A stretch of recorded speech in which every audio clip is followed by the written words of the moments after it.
అందరికీ నమస్కారం. నా పేరు అన్నపూర్ణ. నేను శ్రీధర్ సీసీఈ స్టూడెంట్‌ని. నాకు ఎస్‌బీఐ క్లర్క్ అలాగే ఐడీబీఐ జామ్ 2 జాబ్స్‌లో సెలెక్ట్ అయ్యాను. ప్రస్తుతం ఎస్‌బీఐలో వర్క్ చేస్తున్నాను as a junior assistant. Sridhar సీసీఈలో అఫోర్డబుల్ ఫీ స్ట్రక్చర్ ఉంటుంది. మధ్య తరగతి వాళ్ళు కూడా వాళ్ళ పేరెంట్స్ కూడా అఫోర్డ్ చేసి వాళ్ళ పిల్లల్ని జాయిన్ చేయొచ్చు. అలాగే quality of education, variety of services అంటే prelims classes, target mains classes, mock టెస్ట్‌లు, మాక్ టెస్ట్ ఎక్స్‌ప్లనేషన్స్, అలాగే లైబ్రరీ, ఇంకా సూపర్ 150 అని చాలా సర్వీసెస్ ప్రొవైడ్ చేస్తారు. ఈ ప్రాపర్ గైడెన్స్ అంటే మనకి టాలెంట్ ఉంటుంది, మనకి స్కిల్ ఉంటుంది.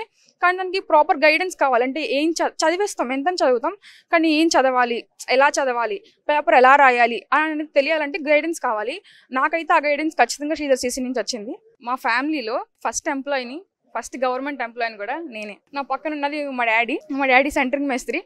అంటే ఆయన ఎండలో పనిచేస్తారు, వానలో పనిచేస్తారు, చలికి పనిచేస్తారు. కానీ ఆయన ఎన్ని కష్టాలు పడ్డా చదువు మాత్రమే మాకు ఇవ్వగలిగే ఆస్తిని నమ్మారు. నేను ఈ స్థాయిలో నిలబడడానికి డాడీ, మమ్మీ ఇద్దరు చాలా సపోర్ట్ చేశారు. మాకు శ్రీధర్ సీసీ బాగా సపోర్ట్ చేశారు. మేము కష్టపడ్డాం, అలాగే పాప కష్టపడ్డది. కష్టపడ్డ ఫలితానికి శ్రీధర్ సీసీ సపోర్ట్ తోటి ఉద్యోగం సంపాదించుకోవడం జరిగింది.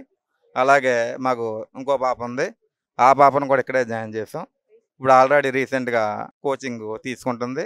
ఎందుకంటే ఇక్కడ బాగా కోచింగ్ ఇస్తారు అని మాకు నమ్మకంతో ఇక్కడ జాయిన్ చేసాం. ఇంకా మా బంధువులు ఎవరైనా ఉన్నా కూడా వాళ్ళకు కూడా శ్రీధర్ సీసీలో జాయిన్ చేయమని వాళ్ళకి సలహా మేము ఇస్తామని మేము అందరికీ తెలియజేస్తున్నాము. అలాగే శ్రీధర్ సీసీ వారికి, అలాగే అందులో ఉన్న ప్రతి ఒక్కరికి కూడా వందనాలు తెలియజేస్తాం.